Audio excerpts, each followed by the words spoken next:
नमस्कार दर्शकों, दूरदर्शन इंदौर केंद्र की इस विशेष प्रस्तुति में आपका स्वागत है। मध्य प्रदेश, मालवा और इंदौर सांस्कृतिक परिदृश्य पर अपनी एक ख़ास पहचान रखते हैं और उसमें जब हम चर्चा करते हैं ख़ास करके संगीत की, नृत्य की, तो कुछ नाम हमारे जहन में एकदम आ जाते हैं। उसमें एक बहुत विशिष्ट और बहुत आदरणीय नाम है पंडित प्रताप पंवार का। पंडित जी, आपका स्वागत करते हैं दूरदर्शन इंदौर केंद्र के स्टूडियोज़ में। आपको तो पद्मश्री पंडित प्रताप पंवार कहना ज़्यादा मुनासिब होगा। हम अभिभूत हैं आपको अपने स्टूडियोज़ में पाकर, और जब आपकी तरफ देखते हैं और आपकी जो पूरी कला यात्रा है उस पर एक नज़र जाती है, तो ऐसा लगता है कि हमारे मन और हमारे मानस में कथक की एक जो आकृति है वो मूर्तिमान हो गई है। आप रूबरू हैं तो ऐसा लगता है कि कथक का सर्वश्रेष्ठ जीवंत समय हमसे रूबरू हो रहा है। तो आपने बड़ी कृपा की दूरदर्शन इंदौर केंद्र के स्टूडियोज़ में आकर। आपकी इजाज़त हो तो कुछ बातचीत शुरू करें। अवश्य। मालवा और इंदौर से आपका बहुत एक नज़दीकी रिश्ता रहा है। धार में आपकी पैदाइश हुई, फिर देवास में आप पढ़े, स्कूलिंग आपने वहाँ से किया, फिर इंदौर के क्रिश्चियन कॉलेज जो 100 बरस पुराना एक महाविद्यालय रहा, उसकी क्लासेस में आपने खासा समय बिताया और वहाँ पर आपकी बेहतरीन प्रस्तुतियाँ हुई। फिर उसके बाद आप फिर भारतीय कला केंद्र दिल्ली की तरफ आपने रुख किया, स्कॉलरशिप मिली। और दर्शकों को ये जानकर प्रसन्नता होगी कि देश के सर्वोच्च कथक गुरु पद्म विभूषण पंडित बिरजू महाराज जी के प्रथम शिष्य होने का सौभाग्य आपको प्राप्त हुआ। जब पीछे मुड़कर देखते हैं इंदौर, मालवा, मध्य प्रदेश को, तो यादों में क्या क्या आता है? मैं सबसे पहले तो नमस्कार करता हूँ इंदौर दूरदर्शन के दर्शकों को और हमारे मध्य प्रदेश के कला प्रेमियों को। ये मेरा सौभाग्य है कि आपने याद किया, दूरदर्शन ने याद किया। बहुत सारी बातें तो आप बोल चुके हो ऑलरेडी। मेरी अगर सचमुच कहूँ तो नृत्य यात्रा, जब नृत्य आता ही नहीं था जी, तो देवास में पहली बार 5 मिनट का हमने किया था। वहाँ के पंडित मेजर थे, वो बंदूक लिए घूमते थे, हम लोग बड़ा डरते थे उनसे। तो 5 मिनट का कार्यक्रम उन्होंने देखा और वो आए मेरे पास, तो मैं थोड़ा डरा हुआ था। तो उन्होंने मेरी पीठ थपथपाई और कहा, बेटे तुम्हारे अंदर बात है, तुम मैट्रिक देवास से कर लो, इंदौर जाओ, वहाँ पर डांस क्लासेस हैं। तो यहाँ पर उस समय नटराज जी, जो अब नहीं रहे, नटराज अरुण कुमार, उनसे फिर आके रेगुलर क्लास यहीं पर, वो हुक्मचंद सेठ की बेटी हैं, नाम थोड़ा भूल रहा हूँ, मधुमिलन के सामने ही उनकी कोठी है, वहाँ पर उनकी बेटी भी सीखती थी, हम सब साथ में सीखे, वहाँ शुरू किया। वहाँ चंद्रकला मोदी जी तो नहीं? हाँ, चंद्रकला में जी, हाँ, उनके यहाँ क्लास चलती थी। तो उनकी बेटी चांदनी, मैं ऐसे 7-8 स्टूडेंट थे, तो हम लोग वहाँ सीखे हैं नटराज जी से। उसके बाद में भरतनाट्यम के गुरु थे सुकुमार पिल्लई जी, उनके पास भी मैं सीखा हूँ। पर सचमुच तो क्या, मेरी कज़िन, मेरी बुआ की बेटी जी, कमल कीर्तिकर, अच्छा, वो जब 14 वर्ष की थी तब मैडम मेनका उनको ले गई थी। अच्छा। अब उस वक्त ज़माना ऐसा था कि वो बात छुपाई जाती थी, तो मुझे भी नहीं पता लगी कि मेरी कोई बुआ की बेटी है और वो नृत्य भी करती, तो यहाँ छुपाई जाती थी कि ऐसा ना हो कि लड़की को डांस करने के लिए भेज दिया। एनीवे, तो जब मैं कॉलेज में था तो उन्होंने मुझे सिखाया था। उन्होंने मुझे भरतनाट्यम का अलारिपुर तिल्लाना ये सिखाया था। उसको काफ़ी इन लोगों ने भी उसकी प्रस्तुतियाँ की, मेरे जो दूसरे टीचर्स थे उन्होंने। और मज़े की बात थी कि जब मैं बम्बई गया था, वो दिल्ली पहुंचा हूँ, दिल्ली में गया हूँ फरवरी 1958 में। अच्छा। तो वहाँ पर जब ऑडिशन हुआ तो कॉन्फिडेंस बहुत था। ये मैं अब जब मुड़ के देखता हूँ जितना भी आता हो, लेकिन कॉन्फिडेंस था। तो इत्तेफाक से महाराज जी थे वहाँ पर, और सुमित्रा चैत्रा उनका ही था, है भारतीय कला केंद्र। जी। वो बाद में तो अब तो मेरी समधी रही, मेरी बेटी की शादी उनके परिवार में हुई है। उस वक्त की बात बता रहा हूँ। तो उन्होंने महाराज जी से कहा 58 के बाद कि इसका ऑडिशन आप करके देख लें थोड़ा कैसे करते हैं। तो बड़े कॉन्फिडेंस से मैंने महाराज जी का कि हम तो भरतनाट्यम करते हैं, हमारे साथ कौन बजाएगा। तो वो बोले मैं बजाऊँगा। मैंने कहा अच्छा ठीक है। तो बड़े कॉन्फिडेंस से मैंने वो तिलाना दिखाया उनको, और तो उन्होंने फ़ौरन उनसे कहा कि ये तो बहुत अच्छा है। तो उस वक्त क्या एक हैरानी की बात होगी, बताऊं आपको, कि कोई डांसर से नहीं थे दिल्ली में। एक नाम रानी करना का मैं सुन रहा था, रानी करना जी। नारायण प्रसाद जी से सीखती, और कोई नहीं। वो रामलीला के लिए उनको लड़कों की ज़रूरत थी। तो मेरा फाइनल ईयर था, तो जो आई चिट्ठी, और मैं यहाँ से थोड़ा परेशान हो गया था। हमारे जो गुरुजी थे पिल्ले साहब, वो थोड़े whimsical थे। तो मैं हाथ धो चुका था, मुझे लगा था अब मेरे को डांस कभी आएगा ही नहीं, आगे बढ़ ही नहीं सकता। इत्तेफाक की बात कि दूसरे ही दिन, जिस दिन मैंने निश्चय किया, उसके दूसरे ही दिन मैंने आपको बताया ना, मेरी बुआ की बेटी कमल कीर्तिकर, उन्होंने दिल्ली से चिट्ठी लिखी कि इनको लड़कों की ज़रूरत है यहाँ पर, और अब तुम नहीं मान रहे हो। वो मुझे डिस्करेज करती थी कि तुम ऑफिसर बनो, कुछ करो मत, डांस में क्या करियर है। तो मैंने, और जब उनका आप करना ही चाहते हो तो फिर आ जाओ। और फरवरी का महीना हो, अप्रैल में एग्ज़ाम थे। तो लंगर साहब थे हमारे प्रिंसिपल कृष्ण कॉलेज में। मैंने उनसे बात की तो उन्होंने कहा देखो ये BA तो होता रहेगा तुम्हारा, लेकिन तुम्हें ये मौका मिल रहा है कि दिल्ली से बुला रहे हैं तुमको, तो तुम चले जाओ, छोड़ दो एग्ज़ाम। तो फरवरी में निकल गया। हाँ, ये बात अलग है कि उसके एक साल बाद प्राइवेट कैंडिडेट मैंने आगरा यूनिवर्सिटी से BA किया जी। और जिस साल वो साल ऐसा गया है मेरा कि फिर महाराज जी, हाँ महाराज जी की बात ज़रूर बताऊँ मुझे महाराज जी की। हम पहले मित्रों के जैसे घूमते थे जी। और मैं तो ये सोच के गया था कि भरतनाट्यम का मैं ट्रेनिंग आगे बढ़ाऊँगा। उन्होंने मुझसे कहा महाराज जी ने कि मेरा मन है कि तुम कथक करो। मैंने कहा नहीं मैं नहीं। फिर एक दिन उनका एक कुछ ऐसा एक मोमेंट उन्होंने किया, क्या बात। तो मैं एकदम चौंका, मुझे जैसे बिजली चौंक। तो फिर मैंने उसी वक्त थोड़ी देर बाद मैंने कहा आप कह रहे थे ना मैं शुरू करता हूँ। क्या बात। हाँ, और आपको एक बात आश्चर्य की ये है कि मुझे 3 टुकड़े और 2 तिहाई सिखाई थी। उसमें एक टुकड़ा मैं ताल दे के बोल नहीं पाता था, तो उन्होंने कहा ऐसा करना चुटकी बजा के कर देना। और मैं गया कंपटीशन करने के लिए, कृष्ण कुमार महाराज, अब मैं बहुत सारे शिष्य बनाए, अब नहीं रहे वो, बनारस घराने के, वो उसमें थे 10-10 साल 5-5 साल सीखे हुए लोग थे, और मुझे कुल 3 टुकड़े और 2 तिहाई आता था। अब कैसे ईश्वर की कृपा हुई कि मुझे, कृष्ण कुमार जी को और मुझे दोनों को स्कॉलरशिप गवर्नमेंट ऑफ इंडिया की जो है ना स्कॉलरशिप, वो मिली। सब लोग मतलब खुश होने के बजाय उनको शौक लगा कि कैसे मिल गई इसको। और मैं तो किसी को जानता भी नहीं था, तो वहाँ पर दिल्ली गया था। उसके बाद एक मज़े की बात ये हुई कि अब मेरे को तो मैं उस समय शंभू महाराज जी की किंगडम थी बिल्कुल।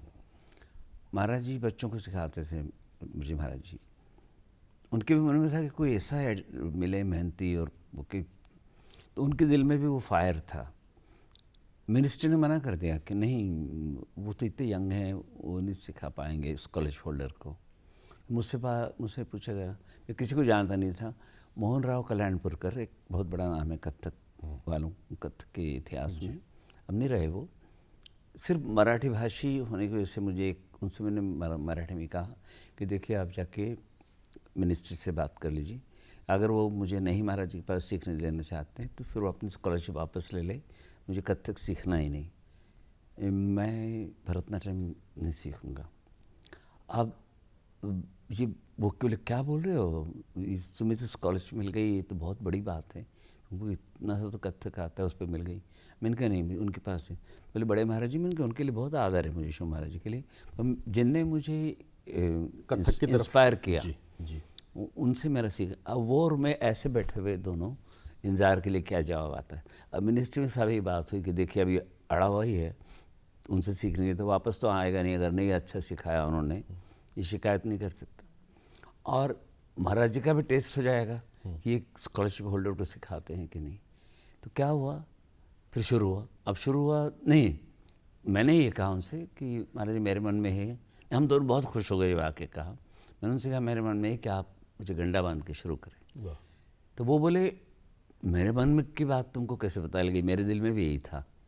तो ये मेरा बहुत बड़ा सौभाग्य, मेरे गुरु आज की डेट में मैं अभिमान के साथ कह सकता हूँ कि पूरे विश्व में कहीं कथक हो रहा है तो उनका डायरेक्ट एंड डायरेक्ट इन्फ्लुएंस आज के डेट में है।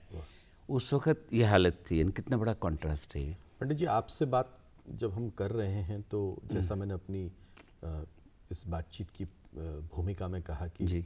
कथक का जो श्रेष्ठतम स्वरूप और जो समय है वो हमारे सामने साकार हो रहा होता है। पंडित जी, हमारी जो विभिन्न विधाएं हैं भारतीय नृत्य की, उसमें कथक विशिष्ट क्यों है? कथक की विशेषता, ये बात कई बार मेरे स्टूडेंट भी जानना चाहते हैं, मैं भी और लोग भी कई बार पूछे हैं। मुझे तो बड़ा आदर है सारी विधाओं से, क्योंकि एक बात मैं सबसे बोलता हूँ कि देखो, एक डेडिकेशन और डिसिप्लिन ये सारी विधाओं में है। अगर नहीं होता है तो सिर्फ हम फिर कथक के अलावा कोई शैली होती ही नहीं। जी हाँ, उस जिसका मन होता है। जैसे मेरे Bharatanatyam is my first love, मैं हमेशा ही बोलता हूँ। तो भरतनाट्यम का कहीं कार्यक्रम भी होता है तो मैं जाता हूँ। मुझे लंदन में भरतनाट्यम वहाँ भी बहुत अच्छे स्तर पे सिखाया जा रहा है। तो मुझे कई बार मुख्य अतिथि करके बुलाते हैं कि उनको ये मालूम है इनका बैकग्राउंड भरतनाट्यम से है। अब कथक की बस एक बात है कि जो एक स्पीड इसकी है कथक की, वो किसी में नहीं है। जो हमारी भ्रमरी हैं वो नहीं है किसी उसमें। और जो इम्प्रोवाइजेशन कथक उपज वो बहुत कम है जितनी इसमें है। हर कार्यक्रम में आप देखेंगे। अब जैसे मुझे सौभाग्य मिला कि पंडित किशन महाराज, बुदई महाराज, जाकिर के अब्बा, इन लोगों के साथ, क्योंकि रिहर्सल थोड़ी करवाते हैं। नहीं, बिल्कुल कभी नहीं करवाते थे। ये सुन के मेरे स्टूडेंट हैरान होते हैं, क्या ऐसा भी होता? तो मैंने कहा हाँ, स्टेज पर ही हुआ। इंदौर में किशन महाराज बजाए थे तो स्टेज पर आके नमस्कार हुआ और शुरू हो गए। ऐसा और विधाओं में नहीं होता है। लय ताल शुरू से इतनी पक्की करवा दी जाती है कि किसी भी तबला वादक के साथ, बड़ा या छोटे के साथ, आप कर सकें। एक ये बात। और दूसरी और एक बात मैं क्या बताना चाह रहा हूँ आपको, वो उपज करके और कोई सी भी थीम के ऊपर आप कर सकते हैं। इसकी बाउंड्रीज हैं, पर इतनी वाइड बाउंड्रीज हैं कि बहुत स्कोप है इसके अंदर। पूरा एक आकाश खुला हुआ है कि आप चाहें जितना नवाचार और शुद्ध और शास्त्र, शुद्धता और शास्त्र दोनों पर कायम रहते हुए आप कुछ नया कर सकते हैं। इसलिए मेरा नाम एक बात पर, जैसे कहा जाए कि वर्ल्ड मैप के अंदर एक छोटा सा एक नाम मेरा पहला इस बात पर आया कि मैंने कथक और फ्लैमिंगो, ये वो लोग ईस्ट मीटिंग वेस्ट, ये कॉन्सेप्ट है, वो मैं पहला व्यक्ति हूँ जिसने किया। हाँ, एक बात और याद आ गई मुझे।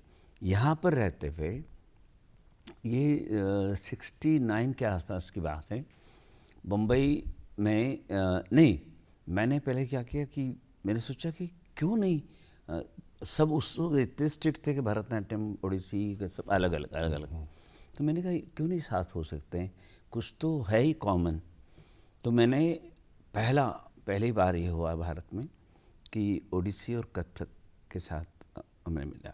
बहुत सोच के, बिना टच, जैसे ओडिसी में कथक का टच नहीं, कथक में ओडिसी का टच नहीं, पहली बार मैंने ये आइटम बनाया। और मैंने गुरुजी को वहाँ से बुलवाया, उड़ीसा से, Kelucharan Mohapatra, ultimate name in Odissi. उनको बैठाया और अपने गुरुजी को, महाराज जी को बैठाया कि देखिए मैंने ये किया है। अगर आप दोनों अप्रूव करेंगे, क्योंकि आप ओडिसी के हैं, आप कथक, अगर आप कहेंगे कि हाँ बहुत अच्छा है, तो मैं इसको प्रस्तुत करूँगा, नहीं तो नहीं, मैंने बना के रखा है, आप देख लीजिए। दोनों बहुत खुश हुए। उन्होंने कहा ये तो गुरुजी बोले, और फिर बजाया उन्होंने गुरु केलुचरण महापात्र, उन्होंने दोनों प्रोग्राम में बजाया। पहला कार्यक्रम मेरी पत्नी प्रिया के साथ हमने जैसे शनिवार को दिल्ली में किया, और दूसरी सैटरडे को सोनल मानसिंह के साथ मैंने।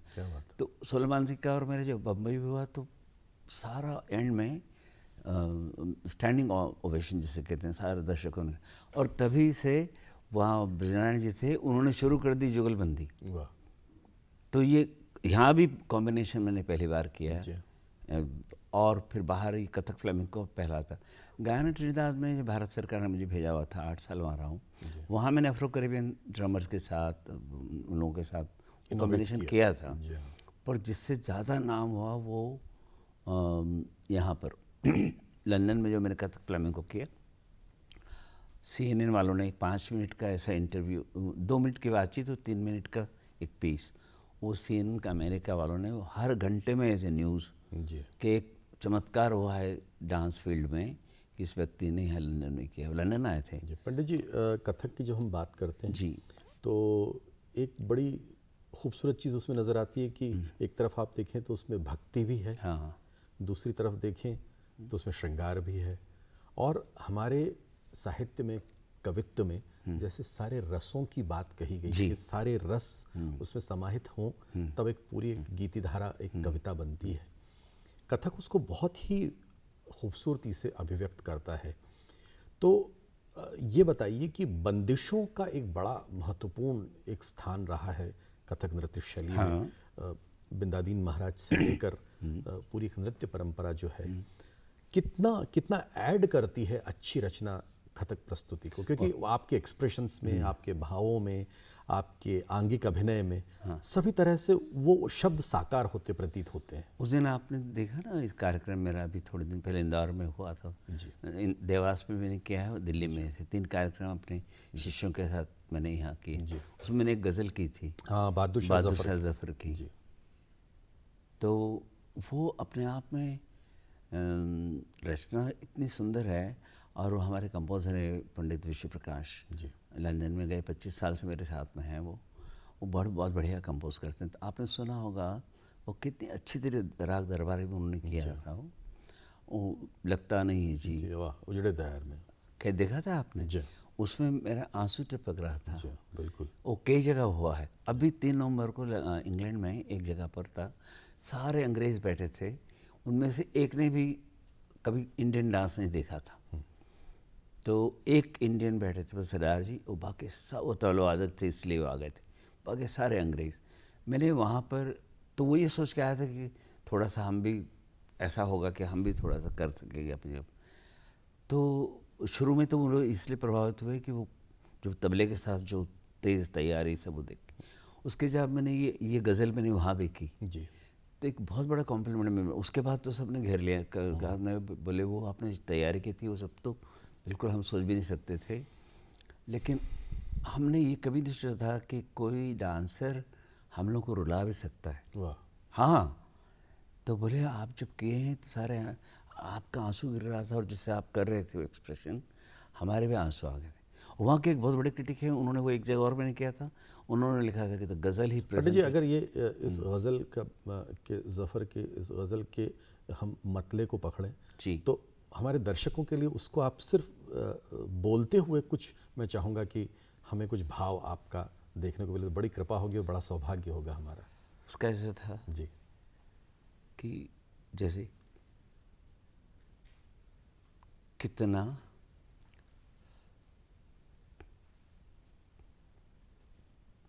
बदनसीब है ज़फ़र,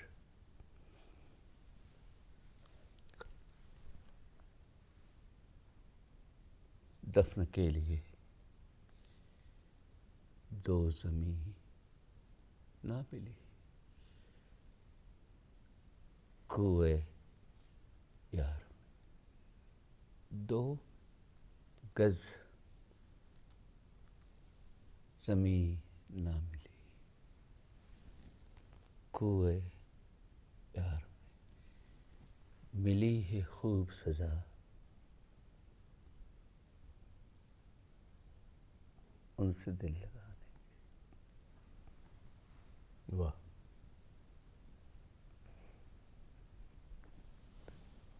कितना है बदनसीब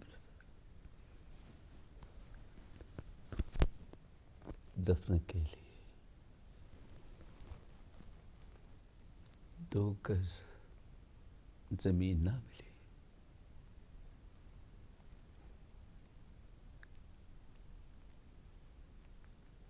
कोई यार, देखिए वही बात जो मैंने कही थी कि उसमें अभिनय, कविता, और आपने अभी फिर हमारे दर्शकों के लिए इसको उसी अश्रुधारा के साथ, उसी करुणा के साथ में कि एक वतन को याद कर रहे हैं ज़फ़र, और उसको आपने साकार कर दिया। बड़ी कृपा आपकी कि जो उन्होंने कहा कोई यार में, जी, लगता है कि वो अपने प्रेसी के लिए कह रहे हैं जी। और सचमुच प्रेसी के लिए, पर उनका मतलब था मातृभूमि भारत। मादरे वतन अपना। हाँ, मुझे वहाँ दफना दिया जाए, ये चाह रहे थे और अंग्रेज़ों ने वो नहीं पूरा किया। पंडित जी, जैसे एक करुणा का भाव हमने देखा जी। एक भाव आपका वो भी बहुत सुंदर है जिसमें 2 मित्र किसी मेले में बिछड़ गए हैं और फिर मिलने से एक वो मिलन का वो भी हमें थोड़ा सा तो एक वो दर्शक तो को दिखा। वो तो तत्काल से संगीत किया हाँ होता, लेकिन एक उसकी एक झलक ये? हमें दिखा जी थे। वो तिहाई है। तिहाई बस।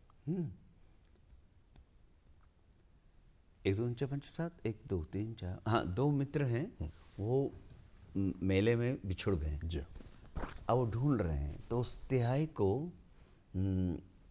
मैंने वो रूप दिया था सोच के कि ये हो सकता है इसमें।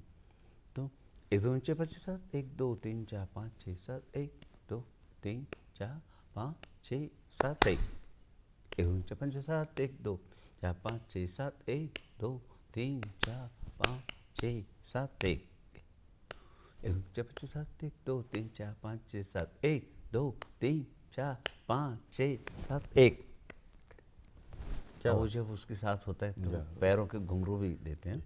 एक मेरी अब इस पे भी एक चीज़ और बता दूं जी, मेरी छोटी अब 8 बरस की हो गई, मेरे बेटे की बेटी, जी, मेरी पोती, तो लंदन में मेरे घर में वो कबूतरों को गर्मी में आ जाते हैं कबूतर, तो दाना दे रही थी वो, तो उस पर से मुझे ध्यान है वो कबूतर आ रहे थे, उड़ रहे थे, तो एक तिहाई में करता था। मैंने कहा ये जो दे रही है ना, दाना डाल रही है, पूरा तिहाई में है, हाँ पूरा लय में है वो। हाँ, नहीं वो लय में नहीं, वो मैं देख रहा था कि आ रहे थे, उड़ रहे थे, लड़ रहे थे। तो अब पूरी तिहाई नहीं बोलूँगा मैं, उसका एक ही पल्ला बोलूँगा। धग दिड़ता धग दिड़ता धग दिड़ता धग दिड़ता धग दिड़ता धग दिड़ता धग दिड़ता धग दिड़ता धग दिड़ता धग दिड़ता धग दिड़ता धग दिड़ता धग दिड़ता धग स्नान दिड़ता कि खड़े तो कदा धग दिड़ता क्या बात धग है, दिड़ता। ये वाह। ये बहुत लंबी है तिहाई। एक संपूर्ण नृत्यकार बनने के लिए एक पूरी उम्र आपने, एक पूरी जिंदगी जी समर्पित की कथक के लिए। तो हमारे जो नए दर्शक हैं, युवा पीढ़ी के लोग हैं, कला की तरफ आना चाहिए। दुनिया हाईटेक होती जा रही है, टेक्निक की तरफ ज़्यादा जा रही है, लेकिन फिर भी हमारी ये जो मौलिक चीज़ें हैं, इनका सत्व और इनका तत्व कभी बदलता नहीं है, इनकी आत्मा कभी बदलती नहीं है। हमारे दर्शकों में खास करके जो युवा पीढ़ी के दर्शक हैं, उनको क्या एक मशवरा आप देना चाहेंगे? ये जो हमारा जो शास्त्रीय कला, नृत्य कह लीजिए या संगीत कह लीजिए, ये क्या बात है, पूरे विश्व में कहीं ये बात नहीं है कि ये हज़ारों साल से किसी को पता भी नहीं कब शुरू हुआ, तब से ये अटल, तो ये अटल एक पहाड़ है और पहाड़ के पास से पानी बहता रहता है, बुलबुले। तो ये जो आ रहे हैं ना, ये सब बुलबुले हैं, ये आते रहेंगे जाते रहेंगे, वो पहाड़ वहीं खड़ा रहेगा। तो क्या बात है कि आज भी राग दरबारी और ये सब गाया जाता है। तो मैंने क्या, मुझे भय इसलिए लगता, आप लोगों को यहाँ इसलिए लगता है कि यहाँ पर ज़्यादा है ये बात, पर मुझे भय इसलिए लगता है कि हमारा देश इतना बड़ा है कि वहाँ एक सर्टन क्लास है, वो सिर्फ शास्त्रीय कला को ही ले जाए, चाहे कम हो, हुड़दंग नहीं मच रहा है वहाँ हो, वो है, वो वहाँ नहीं जाएंगे, वो जो वहाँ वाले यहाँ नहीं आएंगे। तो हमको जो क्लासिकल आर्टिस्ट हैं, हम लोगों को अपना दर्शक मिलता है। एक वो काम ऐसा था जो मुझे और करना था, और नई ये जो पीढ़ी आ रही है इसको लेकर कुछ और नए नए प्रयोग किए जा सकते हैं? बहुत सारा है मेरे दिमाग में, मैं करता भी रहता हूँ। हर बार लोगों को लगता है कि नया है कुछ। अलावा उसके एक बात मैं आपको ज़रूर बता दूँ जी।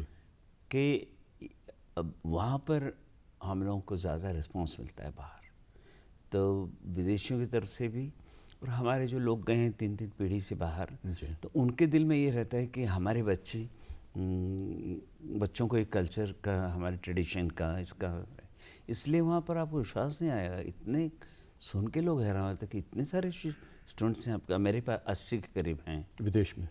लंदन में, क्या बात? सिर्फ लंदन में 80 स्टूडेंट है मेरे पास। वाह। मैं मंडे टू संडे बिजी रहता हूँ वहाँ पर। 3 सेंटर्स हैं बाहर, हर सेंटर में 20-22 हैं, और घर में स्टूडियो है बड़ा, उसमें जो सीरियस स्टूडेंट्स वो सीखने आते हैं। वो जो अंग्रेज़ी लड़की थी वो इतना कठिन काम करती है, इस बार तो सब ग्रुप में साथ थे तो उसका अलग दिख नहीं पाया। वो जो कर लेती है हमारे इस कथक में, या लय जो ताल पक्ष है उसमें एक चीज़ होती है क्रम लय। तो बेसिक ता थई थई तत आ थई थई तत, ये बेसिक रखते हुए 5 जातियाँ होती हैं हमारे यहाँ, चतुस्र, तिस्र, मिश्र, खंड और संकीर्ण। संकीर्ण सबसे ज़्यादा मुश्किल होता है, 9 मात्रा को एक एक बांटना उसका हिस्सा। वो हैरान है, और ये सब लोग नहीं कर पाते। मैं बोस्ट नहीं कर रहा हूँ, वो मैं तो करता ही हूँ, पर उसको वो थी वो, और दूसरे और सारे अंग्रेज़ और जापानीज़ और सारे स्टूडेंट्स उनको वो काम करते हैं। एक बार का किस्सा बताऊँ आपको मैं कि हमारे वहाँ पर ये बात ज़रूर मैं बताना चाहूँगा। ISTD एक ऑर्गेनाइजेशन है 100 साल पुरानी। हमने लड़ झगड़ के उनसे, उनके यहाँ बैले, कंटेम्प्रेरी ये सब था। हम लोगों ने कहा कि आपका है क्या यहाँ पर, हम लोग कितना कंट्रीब्यूट करते रहे हैं, भरतनाट्यम और कथक बहुत टॉप पर है वहाँ पर। तो उसमें हम लोग, फैकल्टी हमारी है, एडमिनिस्ट्रेशन अंग्रेज़ों का है। तो अब मैंने एक बार अष्टनायिका है, एक बात अच्छी हुई कि मेरा हिंदी सब्जेक्ट था BA तक, तो वो सब मैंने पढ़ा हुआ था, तो काम में आता है मेरे को। पर नायिकाओं में ज़रा सा मेरे को एक जगह कन्फ्यूजन था, तो मैंने कथक केंद्र दिल्ली में फ़ोन किया, वहाँ के जो डायरेक्टर उस टाइम थे उसने डॉक्टरेट किया हुआ है डांस में जी। तो मैंने वहाँ से पूछा उसको कि ये मेरा ज़रा सा कन्फ्यूजन है। अरे बोले आप वहाँ इंग्लैंड बैठ के नायिकाओं की बात कर रहे हैं? तो मैंने कहा हमारे यहाँ कोर्स में है। बोले क्या? मैंने कहा हाँ, ये स्टूडेंट्स को नायक नायिका ये सब पता है। तो वो बोले मैं हैरान हूँ। कथक केंद्र के डायरेक्टर मुझसे कह रही है, वह एक ठुमरी है, उसका बोल है मेरे गाना उतना अच्छा नहीं। डगर चलत शाम कर गईया, डगर चलत शाम कर गईया। तो बोले, मैंने यहाँ पूछा कि कर का क्या मतलब है? तो बोले कोई कह रहा था क्यों, कहाँ, कब। एक ने भी नहीं कहा कि कर मतलब हाथ। और आप वहाँ इंग्लैंड से पूछ रहे हैं कि नायिकाओं कब है? समय की मर्यादाएं होती हैं, आप भी स्वयं व्यस्त हैं।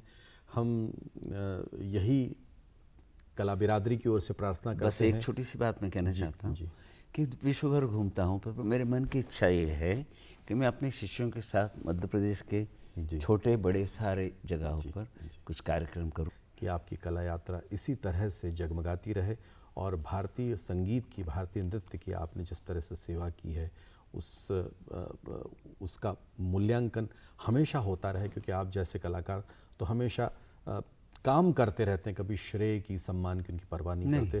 तो आपके प्रति अपना आदर प्रकट करते हुए दूरदर्शन इंदौर केंद्र में आप आए, यहाँ पर आपने समय दिया और हमारे दर्शकों के साथ बातचीत की। आपका बहुत बहुत आभार।